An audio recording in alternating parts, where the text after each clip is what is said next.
더불어민주당의 당대표 언론특보이면서 평택을 지역위원장 맡고 계신 김현정 특보를 모셨습니다. 어서 오십시오. 네, 반갑습니다. 김현정입니다. 자, 전반부 공통질문부터 시작합니다. 오늘은 이제 박진호 특보가 먼저 해보시죠. 이번 주에 뜬 인물, 진 인물. 먼저 뜬 인물 누굽니까? 우선 가장 뜬 인물로는 이 최근에 이제 인선이 이제 저희 당내에 이루어졌는데요. 그 김혜지 의원을 저는 꼽고 싶습니다. 김예지 최고위원. 네, 김혜지 최고위원과 함께 안내견 저희도 같이 꼽고 싶습니다. 네.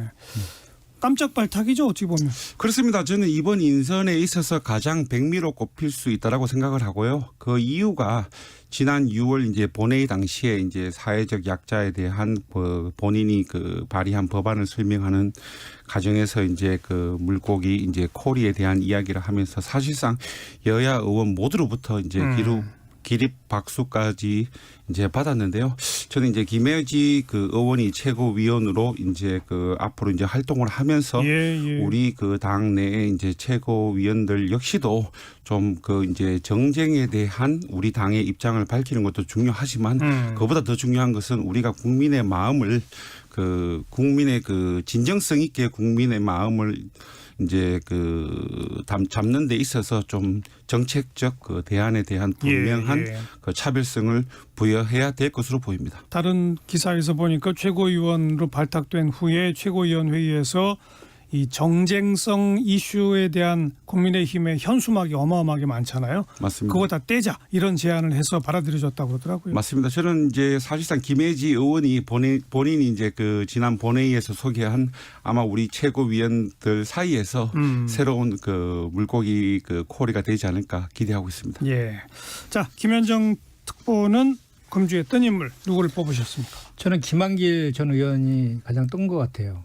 국민통합위원장. 예, 그 보궐선거 패배 이후에 이제 저 당직자 이제 개편한 이후에 이제 청와대에서 아니 대통령실에서 저녁 만찬 17일 열었는데 그때 국민통합이 만찬이었는데 거기에 여당 지도부하고 그리고 주요 장관들하고 대통령실의 참모들을 대고 배소시켰거든요. 그래서 그 자리에서 이제 서로를 대단히 지켜 세우고 헤드 테이블 옆에 또 앉히기도 했고 또 거기에서 윤석열 대통령 발언이 앞으로 그 정책 프로그램, 통합위에서 내놓은 정책 프로그램에 대해서 정부와 국민의힘에서 적극 반영해달라 이런 얘기까지 했거든요. 그래서 이제 김한길 전 의원 같은 경우에는 그 전에도 이제 그 격의 없이 윤석열 대통령과 조언하는 관계로 잘 알려져 있고 검찰총장 그만두고 정치 시작할 때도 많은 조언을 한 거로 알려져 있거든요. 이게 정치 리베로다라는 평도 있는데 이것을 김한길 의원을 약간 부각시킴으로 인해서 김기현 2호 체제가 제대로 순항하지 못할 경우에는 그 대안으로 비대위로 또 생각하지 않느냐 이런 일각의 시각도 있습니다. 네.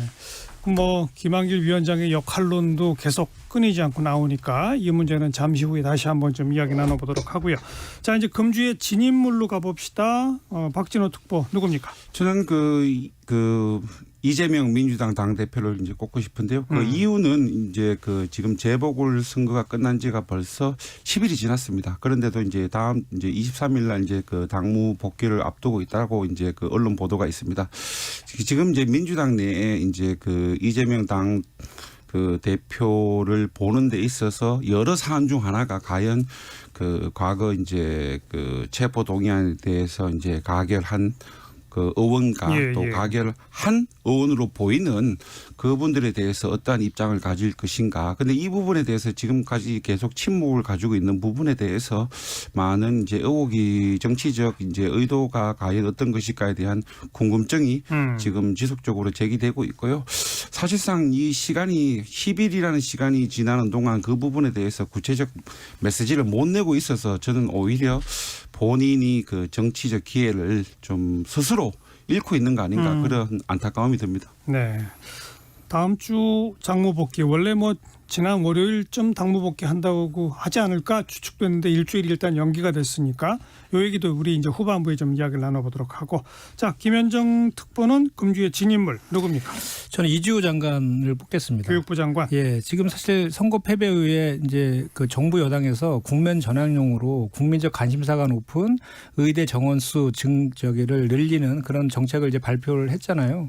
그래서 그걸 가지고 좀 국면을 전환하려고 했는데 이주호 장관이 거기서 그 뭡니까 그 그 자유 전공자로 자유전공자의- 입학한 학생들도 예, 의대 진학을 허용하는 그 말을 해가지고 그 의미를 많이 퇴색시켜 버리는. 그래서 바로 대통령실에서 그거에 대해서 반박하면서 그 통실에서 전혀 검토되지도 않았고 계획도 없다 이렇게 해서 아니 이정우 장관의 체면이 완전히 구겨진 그런 거를 뽑고 싶습니다. 알겠습니다.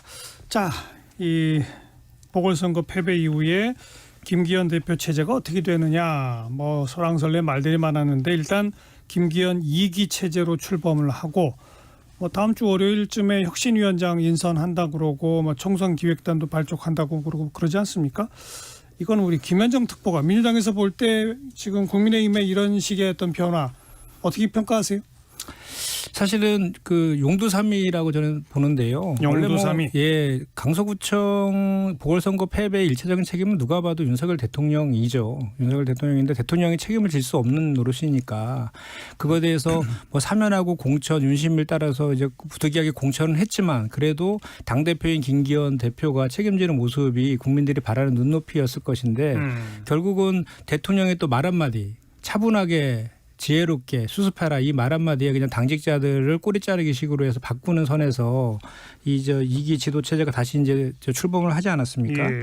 그래서 결국은 이것이 이제 국면 전환용 개편 같고 결국은 윤석열 대통령이 그 내정하고 있는 그 분들을 총선에서 공천하는 그 역할까지를 김기현 대표가 수행하라는 그런 그 의미를 내포하고 있는 그런 거라고 봐서 이것이 과연 진정성이 있을 것인가 그리고 이기 김기현 호가 제대로 수락할지에 대해서는 대단히 좀 의구심이 듭니다. 네, 용두삼이의 꼬리 자득이라는데요. 어떻게 보십니까? 우선 제가 이제 좀 큰 틀에서 이제 그 2기 지도부 출범, 그 다음에 이제 앞으로 구성될 혁신위원회 그리고 앞으로 이제 출범할 이제 그 총선 기획단 이제 그 함께 말씀드리고자 그림을 하면은 그려주시죠. 우선 2기 지도부의 이제 그 구성원에 대해서 이제 당 내외적으로 좀 다양한 평가가 있는 것은 사실입니다.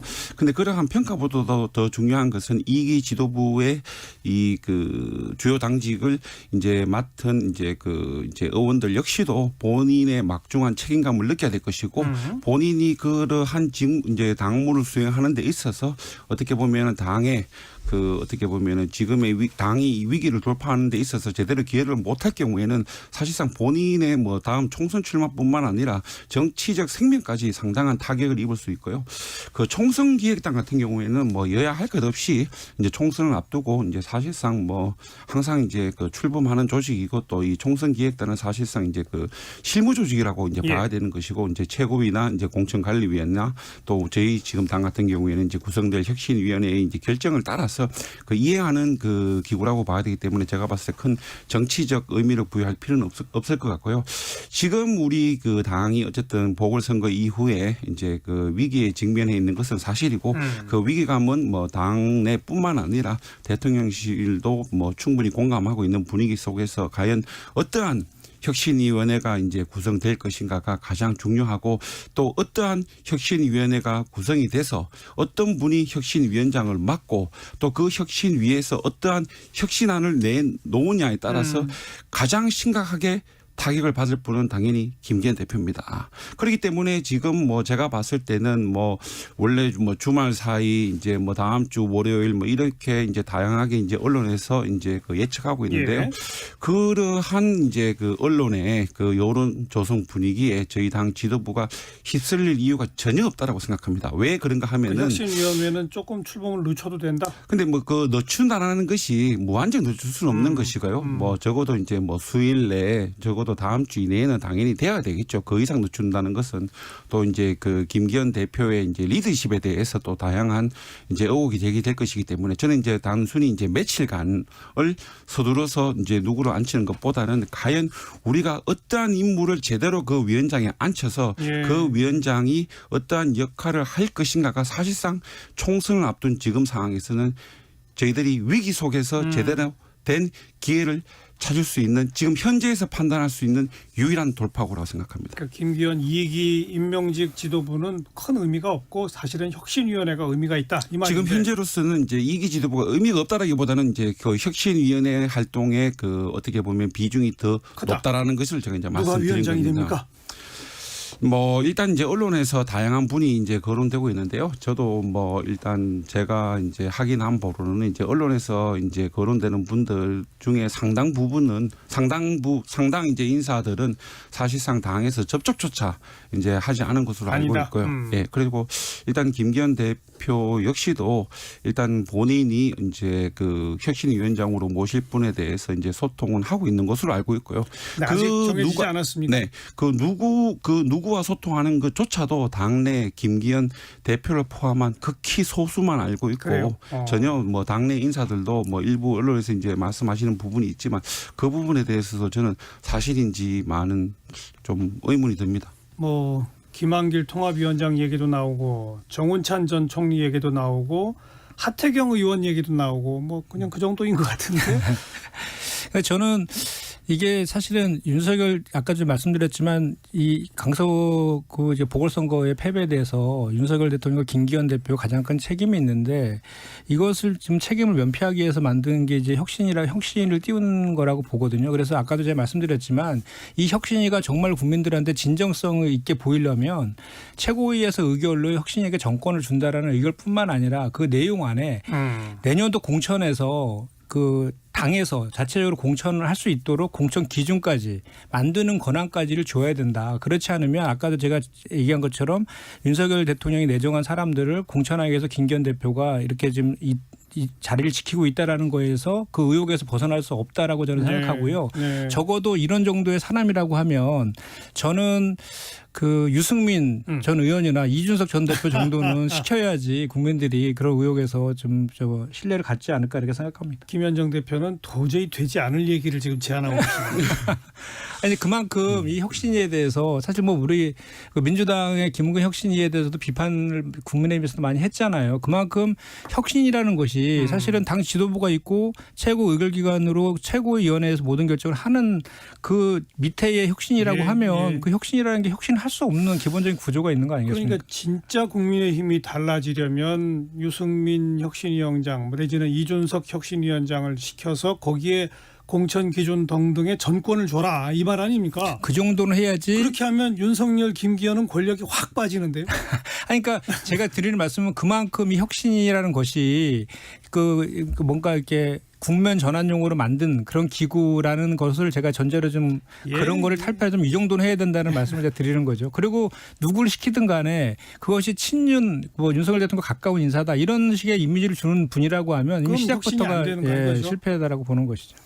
그렇게 될까요? 유승민, 이준석. 제가 봤을 때는 지금 이제 어느 분이 이제 되실지는 모르겠지만 이제 그 혁신위원장을 이제 수락하시는 분은 그 본인 스스로 가지고 있는 어떻게 보면 이제 리더십, 자질뿐만 아니라 지금 어떻게 보면은 그 당내 위기를 제대로 된 화합의 장으로 이끌 수 있는 분, 그리고 좀 전에 말씀하신 것처럼 이 보다 건설적인 당정 관계를 또 형성하실 수 있는 분, 또 어떻게 보면은 저는 우리 당에서 출범하는 혁신위원이지만은 그 우리가 위기 속에서 제대로 된 기회를 찾고 그 기회를 활용을 해서 우리 당이 거듭나기 위해서는 국민의 힘이라는 어떻게 보면 이제 하나의 공당을 위한 혁신뿐만 아니라 우리 당의 혁신이지만은 대한민국의 정치를 제대로 혁신시킬 수 있는 그런 분이 반드시 위원장으로 와야 될 것이고 누굴까요? 그런 분이 위원장으로 왔을 때는 저희 당뿐만 아니라 민주당 역시도 상당한 위기감을 느낄 것으로 보입니다. 국민의힘뿐 아니라 우리 정치까지 혁신할 수 있는 국민 신망 받는 분 누가 있을까요? 저희들은 그 어느 분이 오시든 간에 그분이 이제 그분을 중심으로 구성되는 혁신위원회는 박특보 머릿속에 그리는 분이 있긴 있습니까? 뭐 저같이 어떻게 미천한 존재가 그런 분을 그릴 수 있겠습니까? 힘들 거예요. 찾기 힘들 거예요. 왜냐하면 일단 기본적으로 윤석열 대통령의 마음에 들어야 되기 때문에 힘들 겁니다. 앞으로 뭐 제가 다음 주 토요일이면 이제 뭐 보실 수 있지 않을까 싶습니다. 그래요? 그리고 지금 김기현 대표 역시도 하여튼 신중에 신중을 거듭하고 있기 때문에. 근데 지금 모든 그러니까 국민들이 그렇게 생각하는 거예요. 김기현 대표가 실질적인 대표 역할을 하느냐에 대한 의심 계속 지금도 갖고 있는 거 아니에요. 그래서 그 김기현 대표가 총선에서 지면은 뭐 저 정계 은퇴하겠다 이런 얘기도 했는데 사실 지금 불출마 선언 정도는 해야지 그 진정성도 있는 것인데 그것도 사실 총선에서 패하면 당대표가 책임지는 건 당연한 거거든요. 당연한 얘기를 지금 하고 있는 거라서 그리고 김기현 대표가 그 전에 그 사퇴할 권한조차도 없다 뭐 이런 얘기까지 나올 지경이니까 이 혁신위원장을 인선할 때 정말 당에서 그 주도적으로 해서 그런 민심을 예. 대변할 수 있는 사람을 할 것인가에 대해서는 한번 봅시다. 좀 두고 봐야 될 것 같습니다. 뭐 우리 김현정 특보는 유승민, 이준석 혁신위원장 얘기했습니다만 반대로 유승민, 이준석 신당 창당할 거다는 얘기도 많던데 네. 그건 어떻게 보세요? 저는 가능성이 있다고 있다? 봅니다. 예. 음. 왜냐하면 지금 이제 많은 분들이 이제 신당은 힘들고 탈당을 해서 무소속으로 출마할 것이다라는 얘기를 많이 하시던데 지금 현재 우리가 연동형 비례제가 지금 예. 도입돼 있고 그게 안 없어졌어요. 아직 그 법이 그대로니까요. 예, 그리고 캡도 없어졌습니다. 그래서 그 상황이면은 지금 현재 그 이준석 전 대표나 유승민 전 의원 같은 경우에는 그 인지도라든지 또는 중도 보수를 포용하는 그 상징성이 대단히 있기 때문에 충분히 저는 뭐 그렇죠. 대여석 정도 이상은 충분히 비례대표를 확보할 수 있죠. 확보할 수 있다고 저는 생각하거든요. 그러니까 신당 창당 충분히 가능하다. 네, 그리고 뭐 그러니까 제가 말씀드린 신당은 뭐 전국적인 그 저기 지역구에서 후보를 내서 뭐 20, 30석을 얘기하는 신당이 아니라 일단 이준석 전 대표나 유승민 전 의원이 그 국회에 입성을 하는 게 저는 중요하다고 보거든요. 예, 거기에서 예. 더 기반을 더 늘려갈 수 있기 때문에 과거의 사례를 보더라도 뭐 많은 의원들이 나가서 새로운 정당 만들어도 성공한 사례는 거의 없지 않습니까? 그렇기 때문에 그런 방식이 아니라 일단 비례정당으로 해서 일정 수가 국 원내에 진입을 하고 거기에서 그 새로운 그런 그 본인들의 세력을 더 규합해 나가는 이런 방식으로 할 가능성은 충분히 있어 보입니다. 어떻게 보십니까? 국민의힘 내부에서는 신당 창당설. 그 우선 이제 이준석 전 대표와 유승민 전 의원은 정치적 입장에는 미묘한 차이가 있고 또 그 미묘한 차이가 뭐 그 내부적으로 볼 때는 미묘해 보일지도 모르겠지만 거시적인 틀에서 큰 틀에서 봤을 때는 저는 상당한 차이가 있다고 보고요. 그래서 두 분이 함께 신당 그 창당을 그 주도할 것이라는 것은 저는 뭐 사실상 0%에 가깝다고 0%. 생각해요. 그리고 그러길 바라는 거 아닙니까? 아닙니다. 저는 뭐 제가 일단 뭐 과거 이제 저희들 이제 2016년 이제 총선 시점으로 좀 돌아가 본다고 하면은 그때 당시 이제 우리가 이제 그 바른정당이 이제 그때 이제 만들어졌고 그때 이제 이준석 그 지금 이제 그때 당시 이제 그 뭐 전 대표도 마찬가지고 이제 유승민 전 의원도 그때 당시 이제 참여를 했는데요. 예, 예. 이 두 분 모두 역시 그때 당시 제가 이제 그 창당 과정에 이제 간접적으로 관여한 입장에서 봤을 때 창당을 적극적으로 그 어떻게 보면 참여하신 분들은 또 아닙니다. 그리고 또 우리나라에서 대한민국의 지금 현실적인 현재의 정치적 지형에서 봤을 때 이 신당이 그래도 어느 정도 성공하기 위해서는 어떤 특정 지역에 기반을 두든지 특정 계층의 기반을 두든지 어떤 아주 뭐 어떻게 보면 특정 그 정책적 그 이념을 분명하게 해야 되는데 좀 전에 말씀하신 것처럼 단순히 그 이제 그 어떻게 보면은 그 비례대표 이제 몇 분을 선출하기 위해서 당을 이제 만들었다라고 했을 때 그 당이 그 제대로 존속할 수 있을까? 또 만약에 또 그 이제 뭐 이준석 그 전 대표나 유승민 전 의원이 그런 용도로 당을 그런 정치적 목적으로 당을 만들고 본인들이 당선된다라고 하더라도 그 당원들로부터 제대로 지지를 받을 수 있을까? 그래서 저는 신당 창당에 대해서는 매우 회의적인 입장입니다. 그런데 이제 이런 시나리오가 가능하거든요. 뭐냐면 윤석열 대통령이 이제 계속해서 대통령을 해서 힘이 어느 정도 순간되면 점점 빠질 수 있거든요. 예. 그러면은 그렇게 신당을 만들어서 몇 석의 의원 수라도 하더라도 나중에 국민의힘과 다시 합당을 할 수가 있어요. 그럼 주도 세력으로 들어갈 수 있거든요. 그 가능성 분명히 열려 있는 거기 때문에 그래서 일단은 유승민 전 의원의 이준석 전 대표가 원내에 들어가는 게 1차적으로 목표로 세우고 들어간다고 하면 저는 네. 그런 가능성은 충분히 열려 있다고 봅니다. 하태경 의원 같은 경우는 만약 신당이 정말 창당된다면 국민의힘한테는 엄청난 악재다. 뭐 이런 분석을 하던데 그래서 뭐 유승민은 몰라도 이준석 공천 줘야 된다. 뭐 이런 주장들을 하던데 그런 논의가 당내에 지금 있습니까? 없다고는 볼 수 있지만 의미 있는 논의는 아니라고 생각합니다. 그 이유가 모르겠는데 제가 이제 그 뭐 저는 기본적으로 이제 특정 뭐 개인에 대해서 제가 그분이 이제 하신 말씀에 대해서 평가하는 것은 저는 개인적으로 적절치 않다라고 생각을 하는데 뭐 이제 그 어느 이제 최고위원 언론 보도에 따르면 어느 이제 최고위원 중 한 분이 그 하태경 이제 그 의원 같은 분이 그 혁신위원장으로 예, 이제 예. 오면 좋겠다라고 하니 또 이제 하태경 이제 의원께서 이제 언론 인터뷰에서 자기가 혁신위원장이 되면은 뭐 이렇게 하겠다 저렇게 하겠다 하는 과정에서 뭐 이준석의 인물을 그렇죠. 중용한다 뭐. 저는 그런 정치공학적 접근법은 하루 빨리 탈피해야 된다고 생각합니다. 그래요? 지금 중요한 것이 화합이면 맞지만 그런 어쨌든 정치공학적 어떻게 보면은 접근법보다는 그거는 정치공학적 접근법이 효과를 볼 수는 있지만 지금과 같은 시기에 그런 정치공학적 접근법은 큰 효과를 볼 수 없고 지금 혁신이라든지 우리가 당이 이 환골탈퇴하는 모습을 보였을 때는 가장 중요한 것은 이 당내하뿐만 아니라 당원들의 당심을 잡는 것뿐만 아니라 우리가 국민에게 제대로 된 모습을 보여줄 때 가능하다라고 저는 생각합니다. 그러니까 그 국민에게 제대로 된 모습이 중도 보수층, 중간층을 확보해야 된다는 거 아닙니까? 그것은 이제 선거의 승리라는 것을 고려했을 때는 뭐 당연한 이제 논리이지만 저는 저희 혁신위원회가 출범이 되면은 제대로 된 대한민국의 정치 혁신을 가장 큰 목표로 잡고 그 혁신의 대상은 우리 당뿐만 아니라 민주당도 마찬가지고 모든 정치인들이 그 대상에 포함될 수 있도록 국민이 느끼게끔 해줘야지 우리 정치가 변화될 수 있다라고 생각합니다. 정치적 기득권 타파 뭐 이런 쪽이 맞습니다. 되겠군요. 네. 그런 혁신을 앞장서 실천해 가면 국민 마음 잡을 수 있다. 맞습니다. 그래요. 김한길 위원장 역할론이 솔솔 나오던데 김한길 위원장은 민주당 쪽 사람이잖아요. 이쪽 이었었잖아요. 예. 역할이 앞으로 크게 있을까요? 어떻게 보세요? 좀 있을 것 같아요. 실제로 저희가 국민의힘 분들한테 들어봐도 윤석열 대통령이 김한길 전 의원에서 대단히 신뢰를 하고 있다라고 하고 그 필요할 때마다 조언을 구하는 그런 분이라고 하더라고요. 그래서 아까도 제가 서두에 말씀드린 것처럼 국민통합이 그 만찬에 여당 지도부 다 이렇게 불러서 한 것도 힘 실어준 거죠. 힘 실어준 거라고 보여지고 그런데 이제 그 김한길 전 의원이 위원장이 어떤 역할을 할 것인가에 대해서는 좀 갈리더라고요.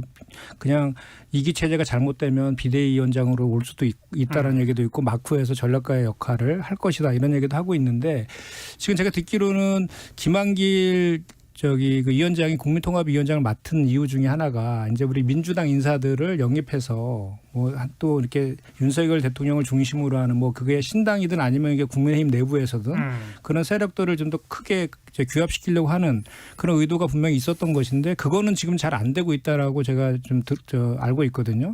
그럼에도 불구하고 윤석열 대통령의 그 스타일상 보면 본인이 신뢰하는 사람한테 계속해서 같이 하려는 그런 그 습성이 있잖아요. 그리고 근데 당내에서는 김한길 위원장에 대해서 좀 이렇게 되게 견제하는 것 같아요. 민주당 출신이어서 민주당 출신을 갖다가 뭐 이렇게 얼굴로 세우면은 보수층이 그에 대해 동요할 수 있다 이렇게 하지만 그렇지 않은 것이 내용이 중요하거든요. 근데 우리 민주당도 사실 김종인 저 비대위원장 영입해서 그래서 총선 치른 적이 있기 때문에 그렇게 그런 분들이 그 실질적인 내용을 가지고 힘을 그런 분들이 뭔가 역할을 맡으면 권한을 주잖아요. 그 권한을 가지고 분명히 저는 그런 거에 정무적 감각이 워낙 뛰어나신 분들이기 때문에 분명히 소개 성과를 만들어내고 오히려 그런 것들이 우리 민주당 입장에서 보면 부담이죠. 부담으로 다가올 수 있죠. 김한길 위원장 역할 합니까? 저는 일단 그 분께서 지금 현재 이제 국민통합위원장이라는 자리를 맡고 계시고 또 지금과 같이 이제 당과 이제 대통령실이 이제 정치적 위기를 직면한 상황에서 그 자리가 매우 중요하다고 생각합니다.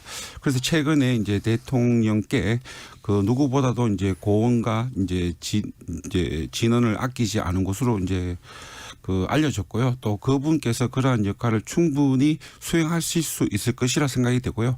또 그러한 이제 그분께서 그러한 역할을 제대로 수행할 때 우리 그 당과 대통령실이 그 이제 공감할 수 있는 그 정책적 영역이 더욱더 이제 확대되리라고 생각하고 있고요. 그렇게 되면 이제 그 자연스럽게 우리가 이제 그 지금 이제 집중하고자 하는 이제 민생 정책이라든지 또 이제 민심에 보다 더 다가갈 수 있는 중요한 계기가 마련될 것으로 보입니다. 청년층한테는 김한길 위원장이 인지도가 좀 있습니까? 없습니까? 어때요? 청년층한테 김한길 위원장은 인지도는 사실 높진 않죠. 그러니까요. 높진 않은데 그럼에도 불구하고 뭐 이렇게 정치를 떠나 있었던 기간이 좀 길어가지고 그래도 워낙 뭐 20년 동안 당을 5번인가 만드셨다고 하던데 DJ 때부터 뭐 정책기획수석 하면서 이렇게 정책통으로 좀 알려져 있고 여야를 이제 넘나들면서 이렇게 많은 그 풀들 아는 사람들이 많이 네트워크 형성되어 있는 그런 분이라서 분명히 정치적인 그런 거는 있는 거죠. 그런 것 때문에 뭐 국민의힘 당에서 정부에서 그렇게 중용하고 있는 거 아닌가 싶습니다. 그 뭐 청년청으로부터의 이제 뭐 인지도나 지지도를 이제 고민했을 때 저희들 흔히 정치권에서 이제 그 어떻게 보면 가장 그 손쉬운 선택이 그 세대를 대변할 수 있는 그 나이대의 이제 인물을 이제 기용하는 것인데요. 저는 우리 대한민국의 그 청년들의 정치에 대한 바람 그리고 본인들의 미래에 대한 고뇌할 때 그분들의 마음을 그분들 나이대의 사람이 대변할 수 있다라는 옹졸한 생각은 전혀 하고 있지 않다라고 생각합니다. 대한민국의 청년은 본인들의 미래를 위한 선택하는 거기 때문에 본인들의 미래에 가장 부합하는 정책을 내놓을 수 있는 분을 원하는 것이지 그런 측면에서 나이는 제가 봤을 때 중요하지 않고요. 그리고 또 그 김한길 이제 그 위원장이 현재 그 자리에서 어떠한 어떻게 보면은 그 정책적 대안을 내놓고 또 그러한 대안이 당과 대통령실에서 어떻게 소통되느냐에 따라서 젊은 층의 마음은 충분히 사로잡을 수 있다라고 생각합니다. 오늘 두 분이 다 김한길 위원장은 뭔가 큰 역할을 할 거다라고 했으니까 의견 일치를 봤으니까 좀 지켜봅시다. 네, 말씀하세요. 그러니까 저는 그냥 윤석열 대통령이 정치 리베로로 김한길 그 위원장에 대한 신뢰가 많이 있기 때문에 그 가능성을 제가 얘기한 거고요. 김한길 위원장이 국민의힘의 간판으로 뭔가 역할을 맡았을 때 성공할지 여부에 대해서는 저는 사실 좀 회의적입니다. 왜냐하면 그 김한길 의원이 그동안 했던 정치 이력을 보게 되면 대단히 당을 많이 만들었고 깨고 나가고 하는 것들이 계속 그 중복돼 왔었거든요. 그런 거에 대한 기본적인 신뢰 자체는 기저에는 지금 없는 상태이기 때문에 그렇다. 알겠습니다. 김현정 특보는 금주의 핫한 한마디. 안철수 의원이 이준석 전 대표를 보고 무건 수행하라고 그렇게 일갈했거든요. 그게 좀 전 뛰어나요. 그러니까 둘 간의 최근 뭐 강서구 구청장 보궐선거 패배한 이후에 정작 그 약간 떨어져 있는 두 명이 이렇게 막 치고받고 싸우더라고요. 옛날부터 2018년 뭐 공천 때문에 구원이 있는 것들이 계속 누적돼서 이렇게 오고 있는데 참 그거 보면서 이준석 대표가 그 윤석열 대통령에게 나한테 했던 무건수행을 풀어달라 이렇게 한 거를 또 받아친 거거든요. 무건수행하라고 하면서 조금 전에 말씀하신 것처럼 대구 가서 대구 국회의원들을 뭐 밥만 얻어먹는 고양이라든지 이렇게 뭐 이런 발언들 등등해서 그런 거 이제 하지 말고 무건수행하라 이렇게 일갈했는데 저는 그렇게 자꾸 이렇게 둘이서 이렇게 치고받고 하는 모습들이 정말 그 국민 눈높이 보면 되게 지금 눈살 찌푸리게 하는 것 같아요. 그러니까 안철수 의원 같은 경우도 사실은 대통령 후보를 몇 번이나 나왔던 분이시잖아요. 그런 분이 자꾸 본인의 이렇게 뭐랄까 이렇게 위상을 좀 스스로 깎아먹는, 급을 자꾸 떨어뜨리는 것 같고, 그러니까 이준석 전 대표도 한 마디도 지지 않잖아요. 그러니까 제가 보면 지금 이준석 전 대표랑 국민의힘 있잖아요. 국민의힘 사이에서 보이지 않게 되게 기싸움을 하고 있는 것 같아요. 그러니까 뭐냐면 국민의힘한테 봤을 때 윤석열 대통령도 마찬가지죠. 이준석 전 대표는 계륵 같은 존재인 거예요.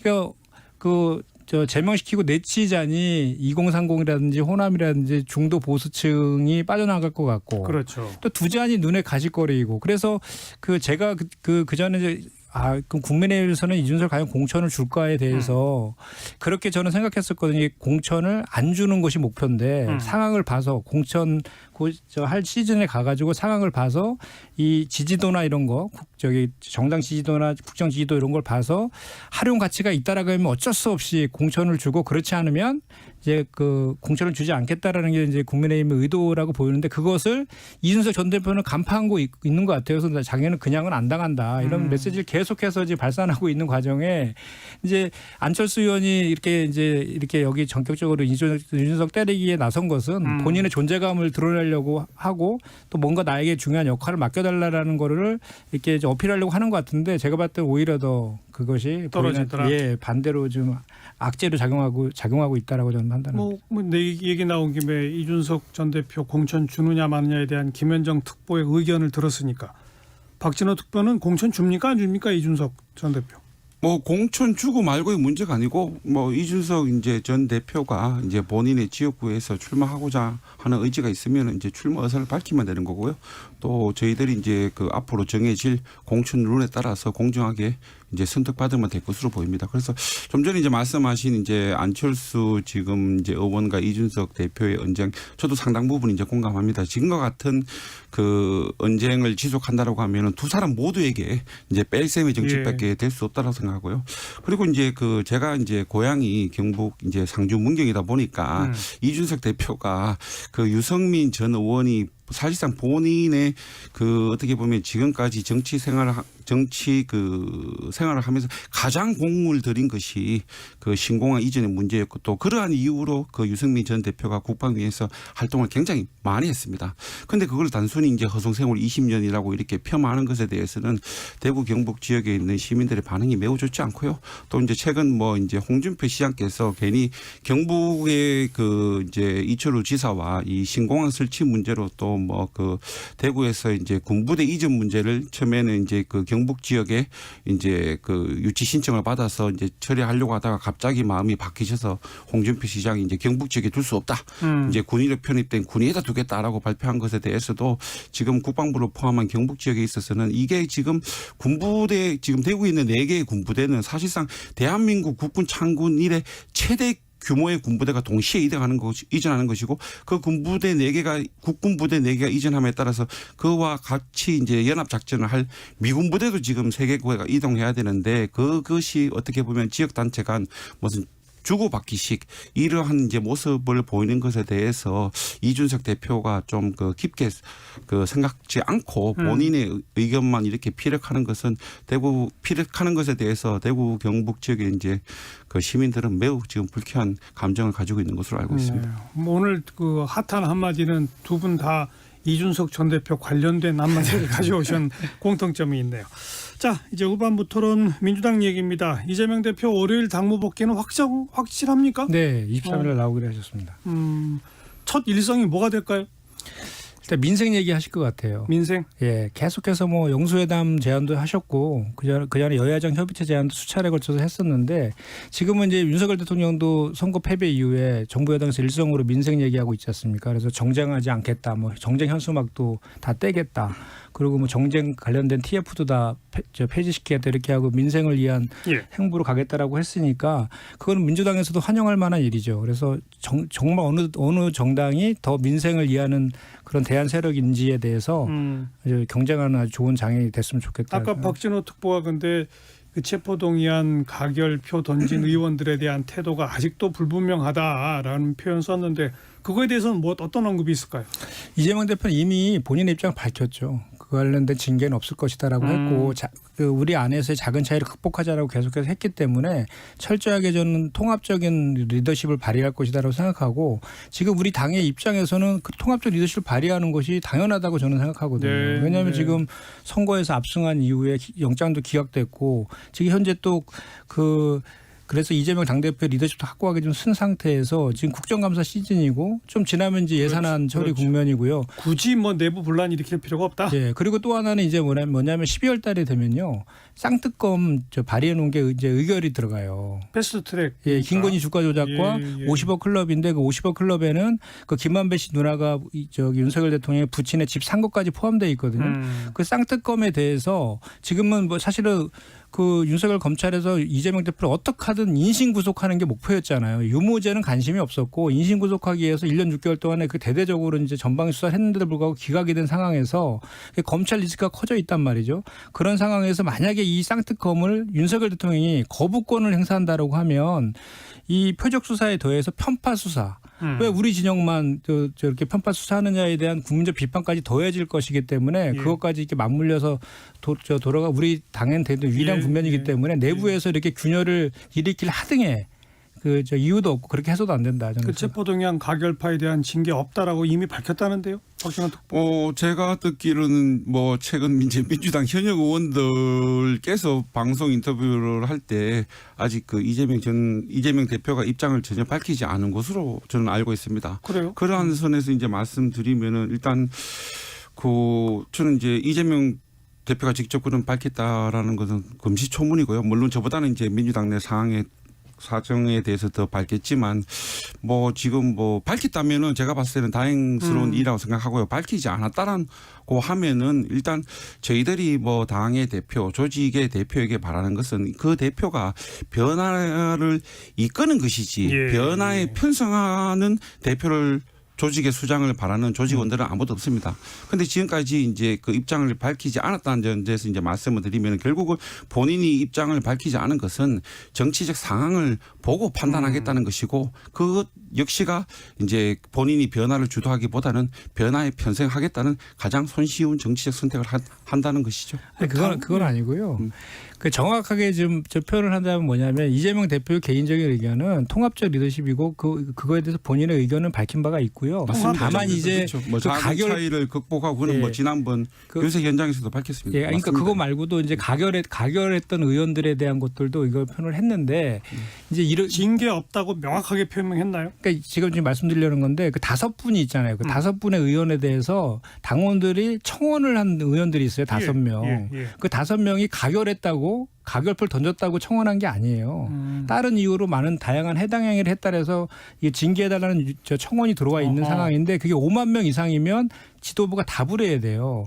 그거에 대해서도 윤리심판을 통해서 심판받게 하겠다라고 그때 왜 우리 원내대표께서 한번 얘기한 적이 있어요. 근데 그 절차도 지금 아직 진행하지 말아달라고 이재명 대표가 지금 얘기한 상태이고 복귀하면 그 논의를 하겠다는 것인데 그 이제 기본적인 이재명 대표의 입장은 통합적으로 당을 끌겠다라는 게 기재에 깔려 있기 때문에 알겠습니다. 예, 그 논의가 있을 것입니다. 지금 이제 하신 그 연장선상에서 제가 이제 말씀을 드리면은 작은 차이를 뭐 이제 극복하고 그런 통합의 메시지가 이제 뭐 정치권 인사들이 흔히들 내놓는 메시지고 뭐 제가 지난주에도 말씀드린 것처럼 국민들은 그게 우리나라 말인지 영어인지 중국어인지 일본어인지 이해를 못하는 거예요. 그래서 좀 전에 이제 우리 그 이제 사회자 님께서도 말씀하신 것처럼 본인이 징계 안 하겠다라고 하면 그냥 징계 안 하겠다라고 말씀하시면 되는 거예요. 아니죠. 답을 하시면 당 대표가 그걸 결정할 권한이 없잖아요. 그렇지. 아니, 당의 물론이죠. 절차가 당의 있으니까. 시스템이 있으니까. 그렇죠. 그럼 뭐 그거는 이제 당의 이제 시스템에 따라서 이제 결정되더라도 본인의 예. 입장에 대해서 이제 분명히 밝히면 되는 뭐 거죠. 이제 그 당무 복귀하면 그 논의도 복귀해서 하겠다고 했으니까 네. 그러니까 당원들이 청원한 것을 어떤 절차를 통해 마무리 짓는가 뭐 그거에 대한 논의 과정을 지켜보면 이제 분명히 드러나지 않겠습니까? 그렇죠. 예. 그런 과정에서 뭐 정치적이거나 정무적이거나 비명을 의도적으로 뭐 하거나 알겠습니다. 이런 의도는 전혀 없다라는 것을 분명히 표시한 거죠. 그 뭐 시간 별로 없습니다만은 국정감사 자리에서 김동연 경기지사가 김혜경 여사 법카 개인적으로 사용한 게 60 내지 100회 되는 것으로 감사 결과 나왔다라는 발언을 해서 일파만파 파장을 일으키던데 어떤 정치적 배경 같은 게 있다고 보세요? 없다고 보세요? 저기 전혀 없죠. 그냥 그 국감장에서 갑자기 이제 질문을 하니까 사실은 그게 김동연 그 지사가 취임하기 전이잖아요. 취임하기 전에 이루어진 감사 결과를 그냥 소개한 거다. 예, 22년 2월 달에 감사 시작한 건데 주어가 얘기를 안 한 거죠. 그러니까 거기 감사 결과 주어는 배모 사무관인데 그거를 그 국민의힘 뭐 의원께서 주어를 뭐 김혜경 여사로 바꿔가지고 이렇게 막 보도자료까지 냈던데 그거는 공당의 의원으로서 할 것은 아니라고 봅니다. 어떻게 보세요? 저는 뭐 지금 현재 그 이제 김동연 이제 지사가 무슨 정치적 의도를 가지고 있다라기보다는 사실을 감출 수는 없으니까 사실 있는 그대로 표현했다고 생각합니다. 그냥 사실 감사 결과에 있는 사실을 그냥 그렇습니다. 언급했을 뿐이다. 네. 근데 굳이 언급 안 해도 되잖아요. 그렇죠. 60에서 근데 100이라는 숫자를 얘기 안 해도 맞습니다. 되잖아요. 그런 의미에서 제가 김동연 지사 역시도 사실을 덮을 수 없기 때문에 사실을 언급한 것뿐이라는 거죠. 어떤 정치적 의도를 가지고 그것을 언급했다라고까지 제가 평가하고 싶지는 않고요. 굳이 그렇게 숫자까지 언급한 걸 두고 정치적 의도가 있다고 보는 시각도 많은데 김특보는 어떻게 보세요? 저는 그렇게 생각하지 않아요. 보니까 거기서 이제 그 공무원이 그 관련 자료 이제 이렇게 달라 그러니까 줘가지고 거기에 적혀 있으니까 그냥 읽은 것 같고 그 고발도 이미 했잖아요. 그래서 수사 중이고. 수사 중이죠. 예, 그거를 뭐 너무 정제화시킬 이유는 없어 보이는데 이제 이재명 대표에 대해서 강하게 지지하는 계층에서는 그거에 대해서 좀 공격하는 그런 것도 있는데 그거는 그냥 마음이 그렇다는 거지 뭐 김동연 그 지사의 의도가 그렇다고는 해석하고 싶지 않습니다. 네. 거두절미각설하고는 여기까지 할까요? 더불어민주당 김현정 당대표 언론특보와 함께했습니다. 두 분 수고하셨습니다. 네, 고맙습니다.